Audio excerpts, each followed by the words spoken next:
A farmer swears he saw it circling above the trees.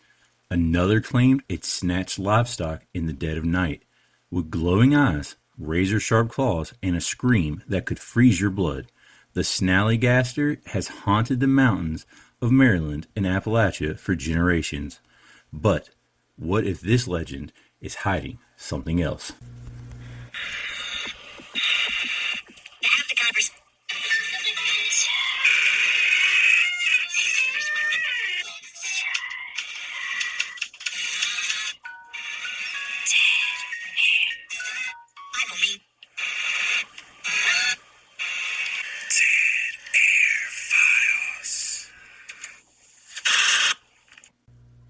Welcome back to another great Thursday here in the Static Order. I'm your host, Mac, and as always, thank you for joining us for another episode of Dead Air Files.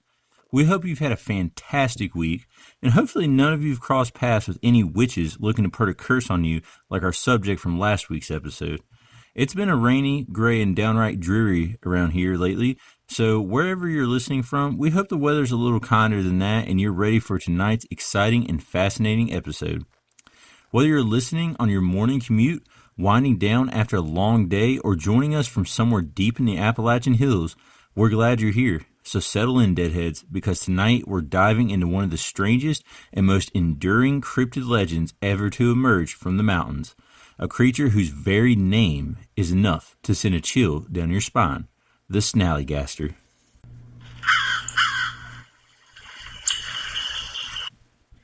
But before we dive into tonight's case, here's a strange little story from Wales that caught our attention. Back in 1977, a quiet stretch of West Wales became the center of one of Britain's most famous UFO waves. It all started near the village of Broadhaven, where school children claimed they saw a strange silver object land in a nearby field. Teachers were skeptical at first, but when the children were interviewed separately, many described the same unusual craft and occupants. As the months went on, reports began pouring in from across the region. Farmers, families, and ordinary residents described seeing mysterious figures dressed in what looked like shiny silver suits. Some witnesses compared them to astronauts. Others said they resembled men wearing old-fashioned diving suits.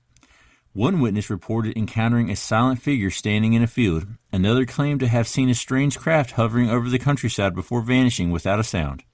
The area became so active that it eventually earned the nickname the Welsh Triangle. To this day, no one can say for certain what people were seeing. Were they misidentified aircrafts, vivid imagination fueled by media attention, and something genuinely unexplained?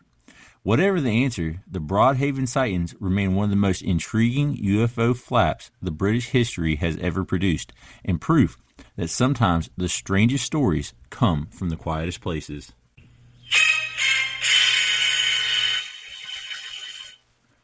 Before we jump back into tonight's episode, we'd like to thank our friends over at Red Herring Games for supporting Dead Air Files. Summer is the perfect time to gather your friends and family around the table, and what better way to spend those long evenings than with a game full of mystery, strategy, and unforgettable moments. Whether you're a seasoned gamer or just looking for something new to play, Red Herring Games has something for everyone, and as a listener of Dead Air Files, you can save 10% on your order by using coupon code DEADAIRFILES at checkout. Head over to Red Herring Games and find your next favorite game and make this summer one to remember.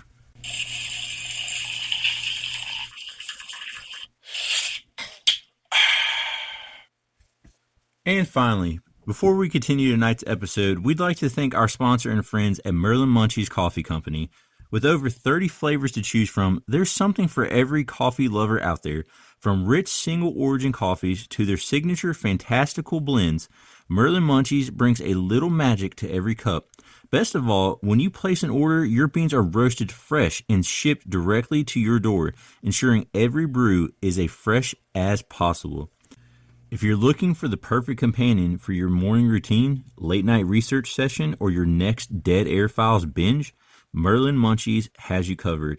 Use code DAF10, that's DAF10 at checkout to save 10% on your order. Merlin Munchies Coffee Company.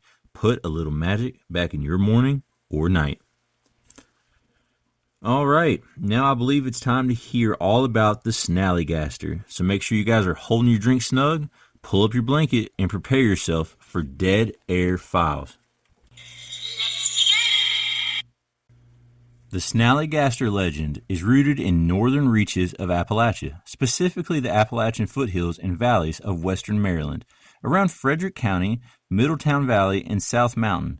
Unlike the rugged highlands farther south in West Virginia and eastern Kentucky, this part of the Appalachian Mountains is characterized by rolling mountains, fertile farmland, limestone valleys, and heavily wooded ridges. The region's blend of isolated mountain hollows and the growing agricultural community made it an ideal setting for folklore to thrive, especially among the area's large population of German immigrants whose traditions heavily influenced local legends. At the turn of the 20th century, daily life in the region revolved around hard work, community gathering, and a close connection to the land. Families often lived without electricity or indoor plumbing, relying on wells, wood stoves, and kerosene lamps. Church socials, county fairs, and market days served as important social events in the communities. Where neighbors might live miles apart, nights were genuinely dark and only moonlight and lanterns cutting through the shadows of the mountains. Against that backdrop, stories of strange creatures seen crossing ridgelines or gliding over fields carried a different weight than they would today, becoming the kind of tales shared on front porches, around dinner tables, and in general, stores long after the sun had set. Now, what is the Snallygaster? The Snallygaster is one of the most famous cryptids in Appalachian folklore, particularly in the northern Appalachian region of Maryland. Descriptions vary, but it's generally portrayed as a large dragon-like creature with features that combine those of a bird, reptile, and beast. Now, unlike many cryptids that resembles undiscovered animals, the Snallygaster is often described as something far stranger, blending elements of European monster legends with the American frontier folklore. The creature's name is believed to come from the German-inspired term Snallygaster, often translated as a quick spirit or swift ghost. As German settlers established these communities in the region, stories of a terrifying flying monster became part of local folklore. It was passed down through generations over time, and the legend evolved, taking on new details as it spread through the towns, farms, and mountain communities.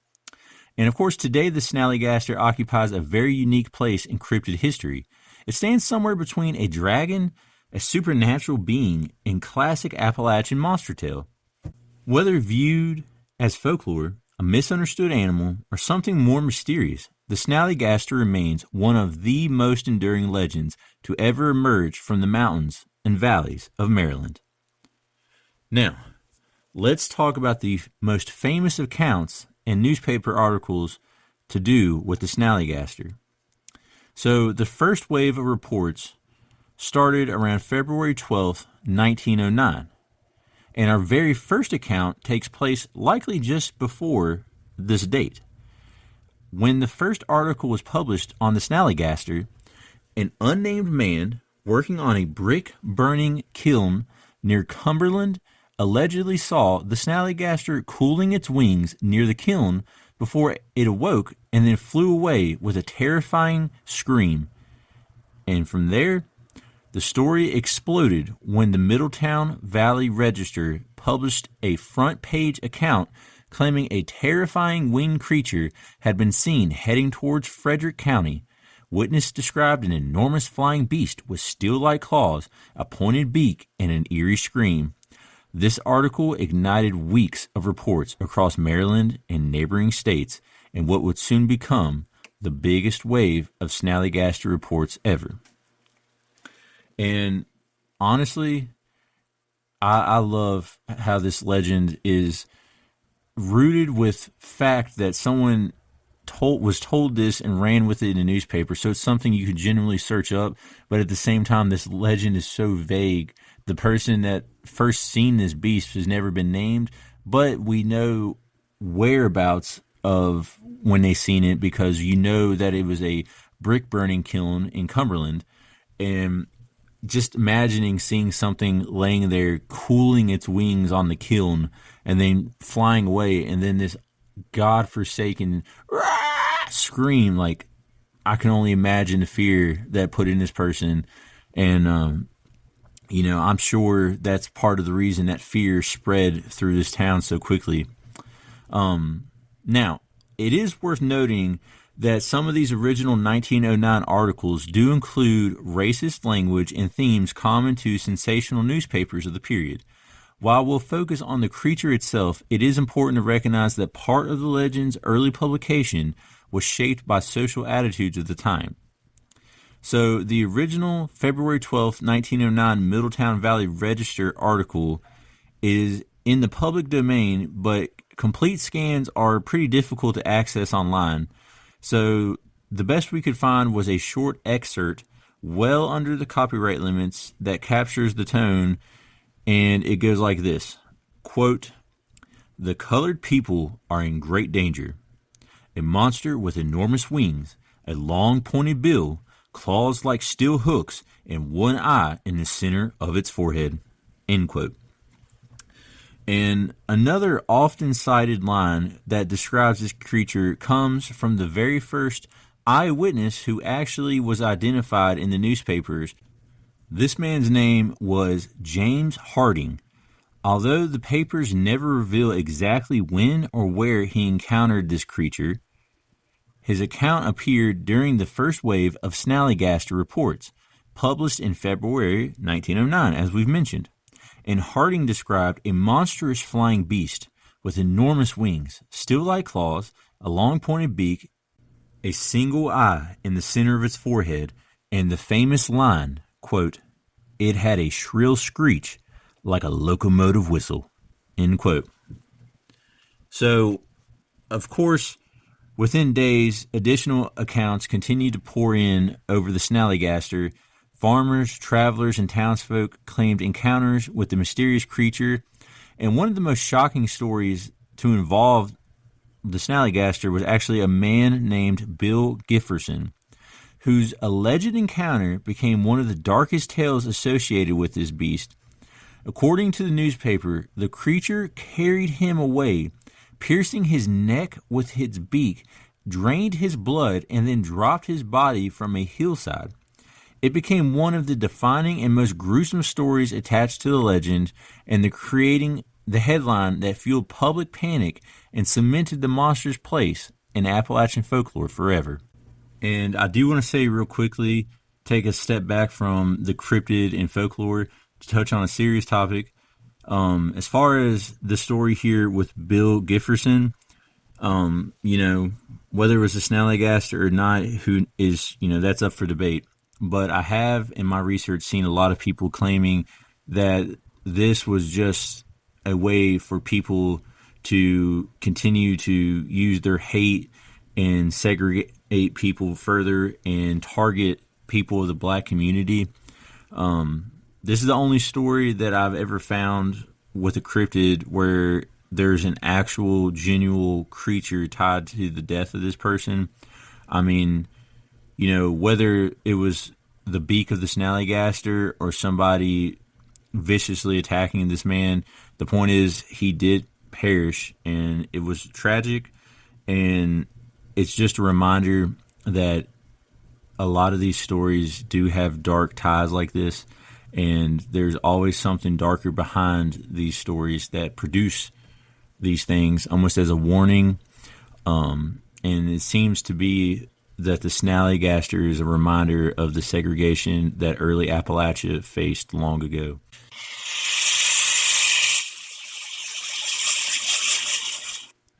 Now, as the newspapers continued covering this story, reports expanded even beyond Maryland's borders. One widely circulated account claimed that the creature crossed into neighboring West Virginia, frightening a woman before taking refuge, supposedly roosting in Alex Crow's barn, suggesting the incident occurred in the Scramble community of Berkeley County, West Virginia, in the eastern panhandle, just across the Maryland border. Then again, frightening residents before disappearing into the countryside. Whether these are facts, exaggerations, or rumors, these stories transform the Snallygaster just from a local curiosity into a truly regional phenomenon. Communities throughout northern Appalachian Mountains begin discussing this creature, sharing sightings, and speculating about what it could possibly be. And it's pretty wild how quickly this went from just a small town thing into multi-towns, a whole state, and then jumping borders like that. Really shows you how fast this creature took hold here in the Appalachian Mountains.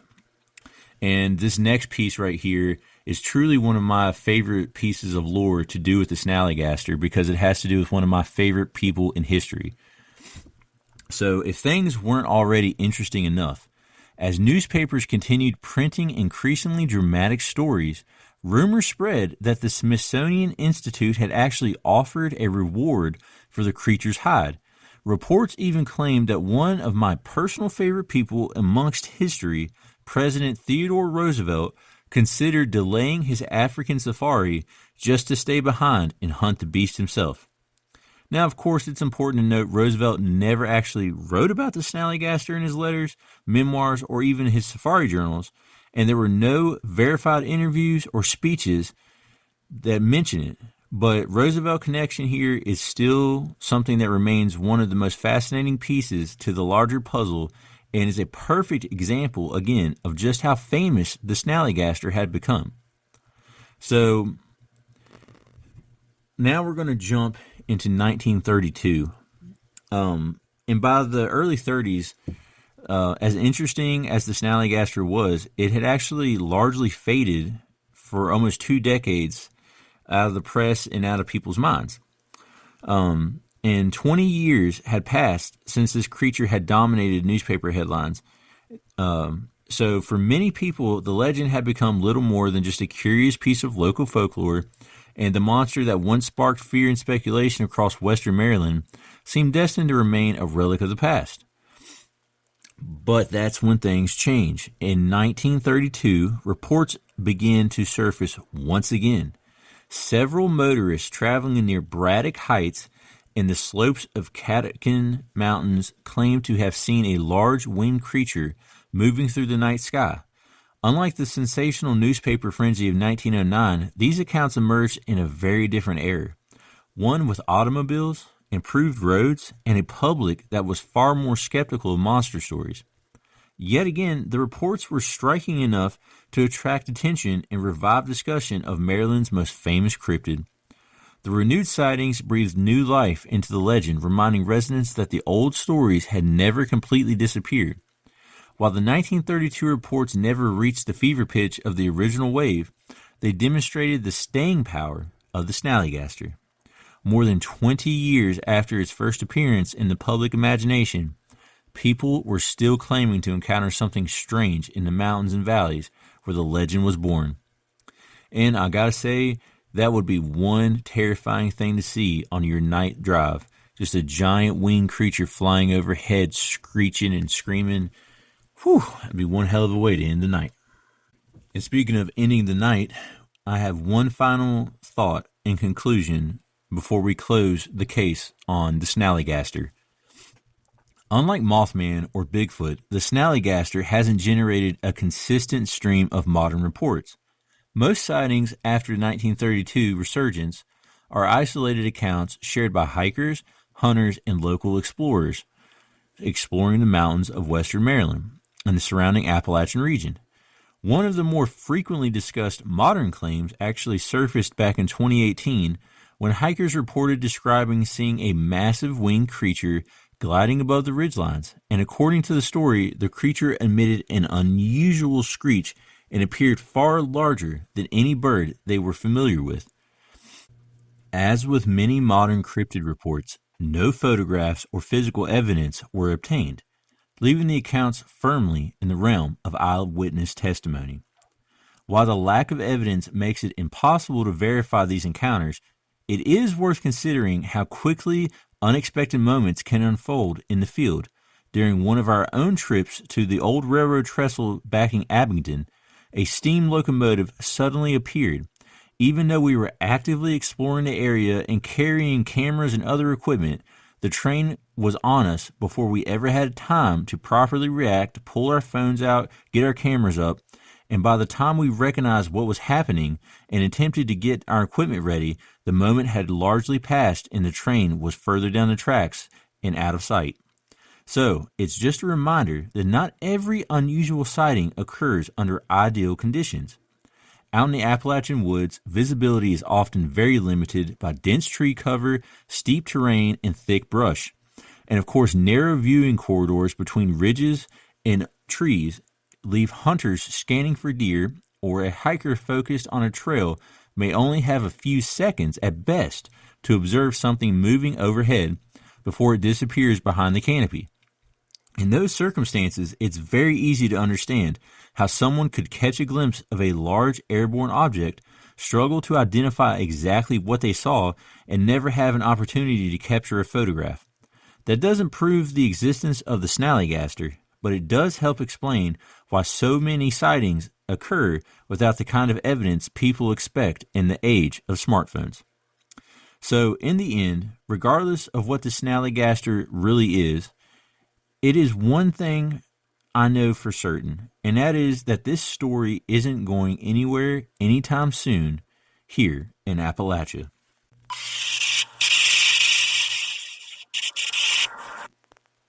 Before we close the file on tonight's mystery, we'd like to ask for a quick favor. If you've enjoyed this episode, please consider following Dead Air Files on your favorite podcast platform and sharing the show with a friend who loves history, folklore, and the paranormal, or all three. Every share helps us reach new listeners and keeps the community growing. If you're listening on Spotify or Apple Podcasts, leave a rating or review. It is one of the best ways to support this show. It only takes a moment, but it helps more than people will ever know. So, you can also join the Static Order and follow us on social media for episode updates, behind-the-scene content, investigation photos, and more. Find us on TikTok, Facebook, Instagram, and don't forget we're now on YouTube, where you'll find shorts, bonus content, and full podcast episodes. If you haven't already, subscribe and join us there as well. Finally, many of the locations and stories we cover are tied to historic places, and they need protection and preservation. If you'd like to help keep these important pieces of our shared history alive for the future generations, consider supporting the National Park Foundation and the National Trust for Historic Preservation through their donation programs. Every contribution helps preserve the landmarks, battlefields, historic homes, and cultural sites that connect us to the stories of the past. Don't forget to check out our sponsors, Merlin Munchie's Coffee Company and Red Herring Games, and of course Goalie Nutrition. Discounts, links, and everything I just mentioned are down below in the episode description. And next week on our Uprooted episode, we'll be traveling to Poland to explore one of the most unsettling figures in Slavic folklore, the Strycka. Feared for centuries, this mysterious being was said to exist somewhere between the living and the dead, its legend rooted in superstition, fear, and the unknown. What made someone a Strycka? Why were entire communities terrified of becoming one? And how did these stories shape the beliefs of the people who passed them down through generations? Join us next week as we trace the origins of the chilling legend and uncover the folklore that still lingers in the shadows of Eastern Europe. Well, Deadheads, that's going to do it for us here tonight. Thanks again for spending another Thursday with us here on Dead Air Files. That's another file sealed in the Dead Air Archives. Keep your ears open. You never know what might bleed through the static.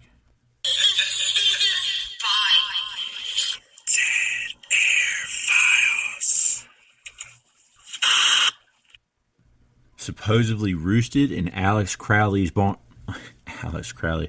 Yeah, Aleister Crowley. That'd be a whole different episode title.